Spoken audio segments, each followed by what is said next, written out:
And now here to tell us about the political dynamics of the situation and perhaps, for instance, why the president is buying cigars with the Social Security Trust Fund is policy analyst Max Pappas. Max is the director of policy at FreedomWorks, a grassroots organization which is based out of Washington.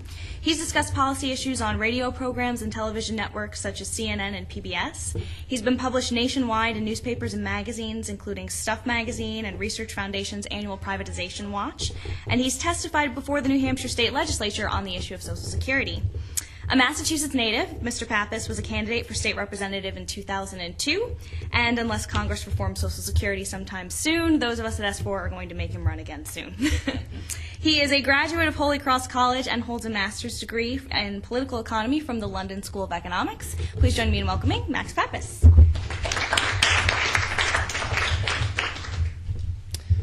Thank you, Nicola. Thank you, professors. And thanks to everybody here for coming out to hear about Social Security reform. My name is Max Pappas. I work at FreedomWorks. We're a grassroots group chaired by former House Majority Leader Dick Armey, and we deal with economic policies strictly. We've got about 700,000 members nationwide, and what we do is put them in touch with their congressmen on various issues and get them to ask their congressman to vote for or against different bills. We fly some of them into town to directly lobby their congressmen on issues like Social Security, which is one of our biggest issues. And I happen to think that it's the biggest domestic economic policy issue out there. If you consider that Social Security is the largest government program in the entire world and larger than most governments in the world, we're talking about a pretty big deal here with Social Security. Some people, mostly the opponents of reform, would hope that you would think that the debate on Social Security reform is dead, since there was so much talk about it last year and so much less right now. But it's not dead, and it can't be dead because we are talking about the largest government program in the world. And as we heard earlier, we do have some major financial problems with it. Although, as I'll argue later, I think it would need reform whether or not we had the coming financial problems. And as we heard earlier also, it is a welfare program. If you look at it at its structure, it's a tax that we don't have any right to, and then a payment from the government. I think the quote from Fleming versus Nestor that I like to use is something like, the Supreme Court said, to engraft upon Social Security the idea of accrued property rights would remove from it the flexibility which it requires. Well, that's Washington speak for. If you actually own that money, it'd be a lot harder for the government to take it away from you. They'd have to do it through taxes and other ways than changing the benefit calculations. But as we have now, we have this Social Security program where throughout your working life, from the first dollar you earn until you retire, you pay your Social Security taxes. Whether you're a 16-year-old trying to earn a little extra money on the side during the summer, maybe for your baseball card collection or buy some new clothes or whatever until you retire. It's on that first dollar. And you pay about 12.5% of your income in Social Security taxes. You pay 6.2% of it out of your own income, and then your employer pays another 6.2%, which would arguably be part of your compensation. So that's a pretty big chunk we're talking about, 12% of your income. And that goes away in this tax. And say you're a high school dropout and you start working at 16, and you work for 20 years, and you die 36. Say you work for 30 years, 46, or 50 years, still before retirement age. If you don't have children that fall in the right definition of dependence, you'll have paid 12% of your money to the government over these years, and you get probably a $250 check for your coffin. It's a pretty lousy system. And if you think about it, I think what we need to step back and think about, how would we want our retirement system to be organized if we were to design a retirement system today?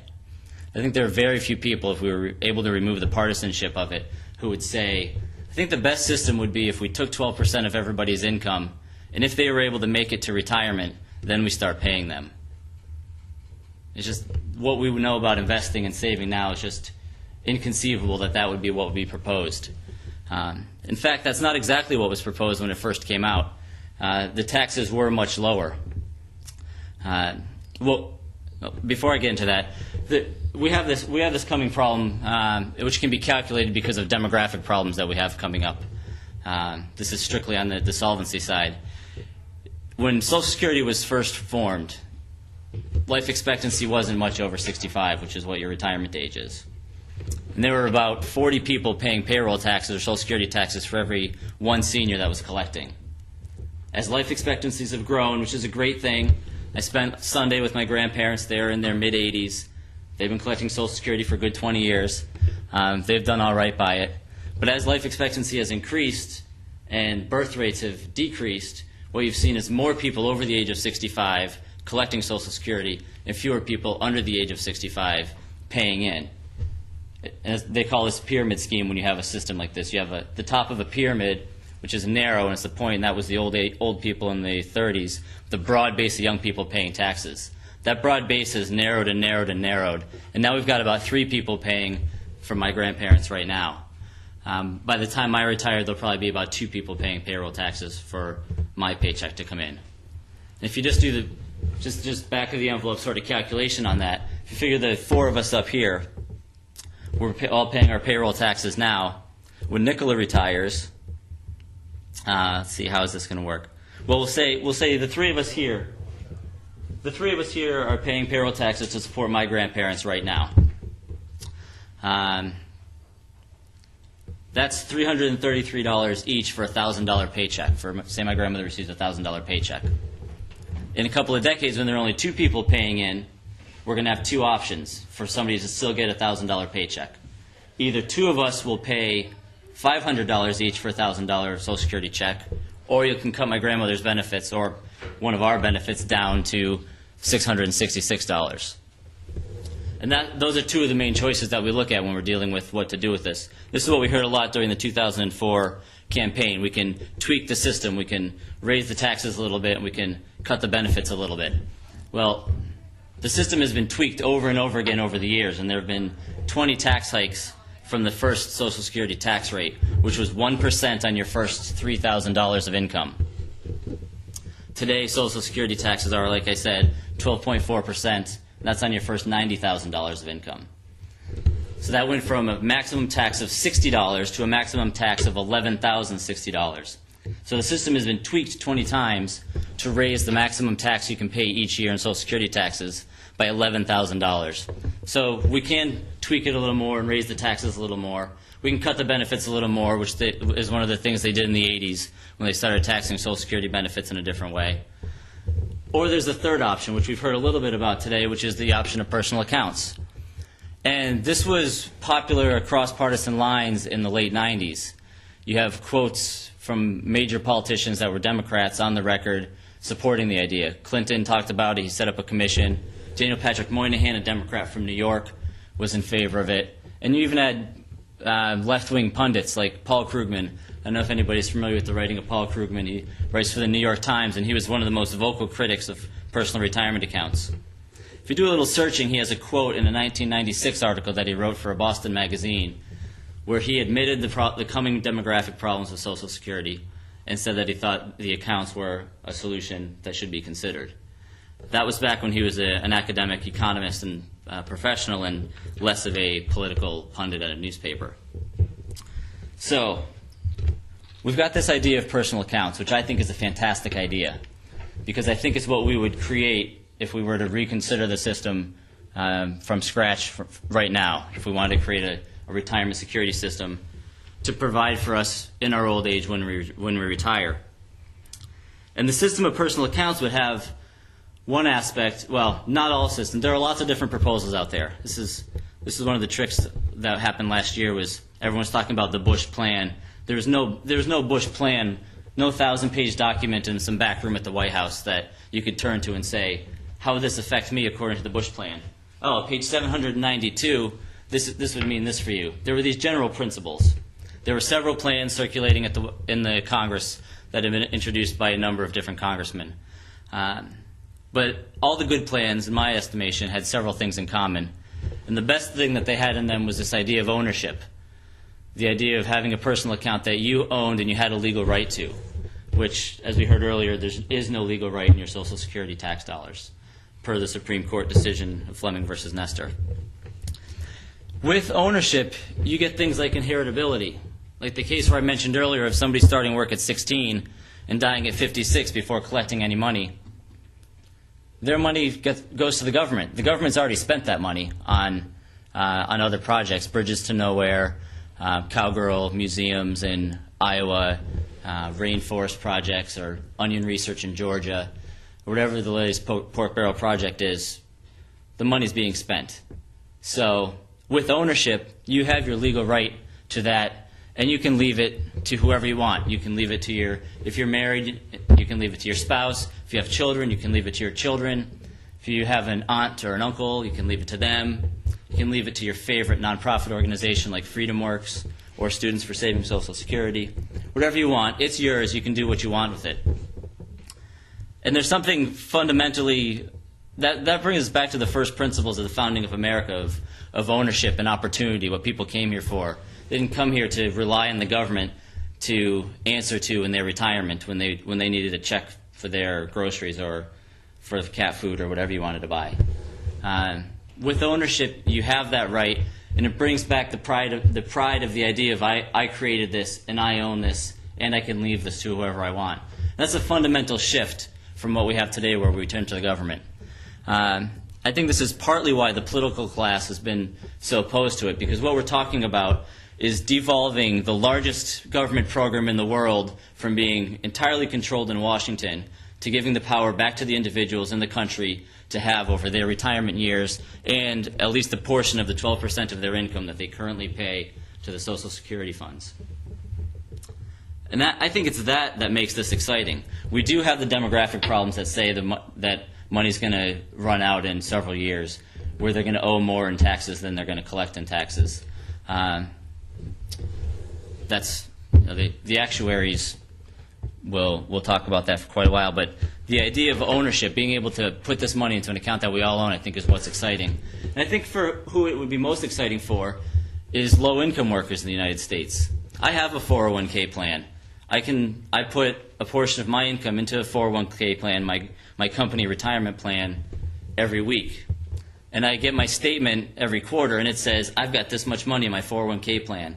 And I love getting that statement. It's got a little pie chart, and it's got my different funds that I put the money into, and it says how much of it is in each one. And I own that.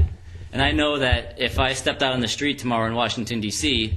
and got run over, that money, instead of going to the government like my Social Security taxes would go to my beneficiaries, people that I list as getting it if I get run over. One of my beneficiaries is my sister, who's in the white shirt back there, who doesn't go to BU but is a social worker here in Boston.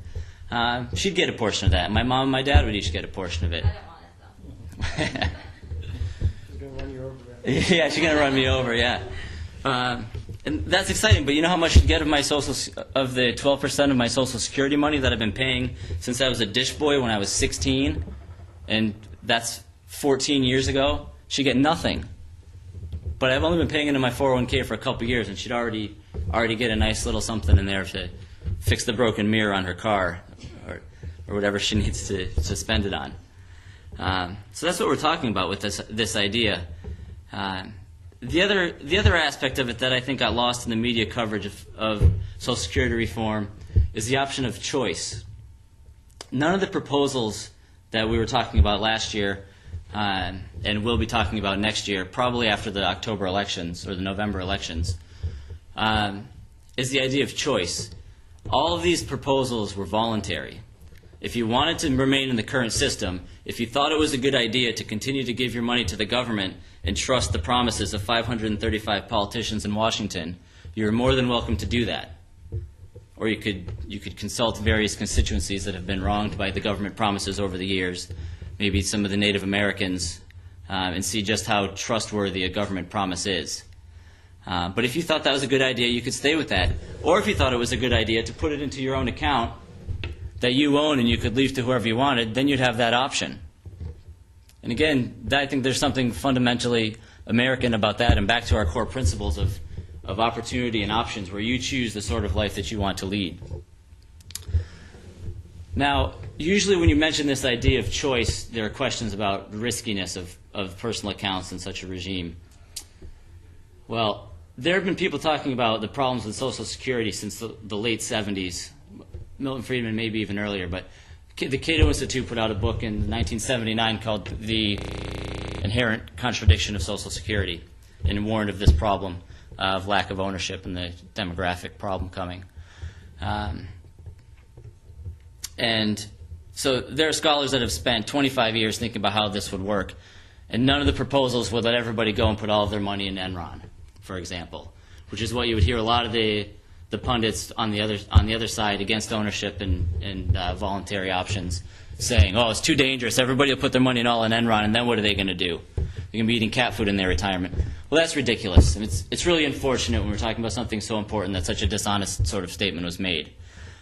Most of the proposals that gained many co-signers in Congress were based on the Thrift Savings Plan. Well, the Thrift Savings Plan is the government retirement plan that every federal employee, from your mailman to your congressman, has access to. The Thrift Savings Plan, you can go on tsp.gov. There are 5 options in the Thrift Savings Plan. One from 100% bond fund, then solely diversified toward bonds with a 100% bond fund. 5 options, well-diversified mutual funds. You would probably have a choice like that. If you look at the worst performing of these 5 funds, the worst one has returned 6% a year over the last 10 years. The best performing one has returned about 12% on the investment over the last 10 years. Everybody in this room can probably expect to get somewhere around a 0% rate of return on their Social Security taxes based on age. Maybe 1%, maybe negative 1%, but really not any better than you could do investing 100% in bonds. And this is something that every federal employee has the access to. The structure is already set up. It could be grafted onto Social Security, which would be a much larger one, but it's scalable. And there are countries around the world that are doing this. Chile's had personal accounts for 25 years. A number of Latin American countries followed their model. In Chile, they put in 10% of their income into their personal account. And when they have enough saved up to meet a certain income level in their retirement, they can retire. They don't have to wait until the government tells them they're old enough to retire. So that's another benefit of getting to choose something in your life. So I think these I'll end there, and we can get to the question and answer session. But so that's what I think the real reasons for wanting to move to a system of personal accounts are, because you have ownership, you have an inheritability, and you have the idea of choice where you choose what sort of retirement system you'd like to have. That we can go to questions.